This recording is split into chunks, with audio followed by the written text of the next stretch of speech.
ગામના પાદરમાં માલધારી હતા એટલે હું માલધારીની એક મુલાકાત લઈ અને માલધારીને થોડીક પરિસ્થિતિ પૂછી અને બાકીની તો જે કાંઈ એની કામગીરી છે એ પૂછી.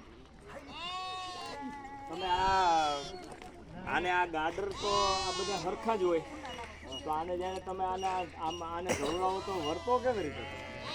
અરે ભાઈ આ તો મેં જેવું છે અંધારું હોય ને અમારો હાથ પૂકી જાય ને તો એમને ખબર પડી જાય ફલાણું ગાડો અમારો વિષય છે. 400-500 હોય તો અમને તો આ બધા હરખા જ લાગે એમ કે આ બધા હરખા જ છે, આમાં કાંઈ બહુ કાંઈ કોઈ જાતનો ફેરફાર નથી. છતાંય તમારી કમાલ છે. આ ભણતરમાં તો ક્યાં આવતું નથી ને? ભણતરમાં આવતું નથી પણ અમારો વિષય છે.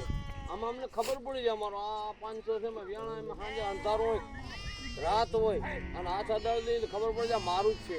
બહુ કમાલ કહેવાય. એક ખાલી માલધારી માથે હાથ મૂકી અને એક એના 200 આનું જ છે.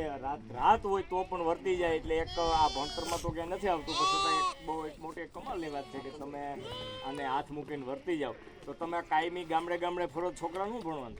અમારે ભણવાનું છે આજ આવી છે કાલ બીજે ઠેકાણ અમારે સારું મારે અમારે એ કરવું શું કરું ગરીબ માણસો માલો હું કઈ બાપા ભણતર તો છોકરા ભણતા જ નથી ને? ભણતા જ નથી ભાઈ.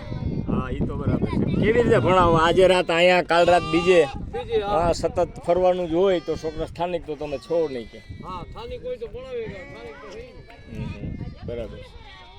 તો અઘરું તો ખરું બધું આ માલનો ધંધો? હા અઘરો અરે અઘરમ ઘટે ને ભાઈ માથે 2 વર્ષ હોય તડકો હોય ટાઈટ હોય આવા અમારે જો સતત ભોગવવું પડે. હા આમાં હું અત્યારે ક્યાંક આમાં ગમે ત્યાં રાત કાઢવી બહુ અઘરી છે ને ભાઈ? બહુ અઘરી. હા જો આમ માથે પથારી કરીને હોઈ જાય ભાઈ. હા બાકી તમારો ધંધો છે બાપા શું કરવું?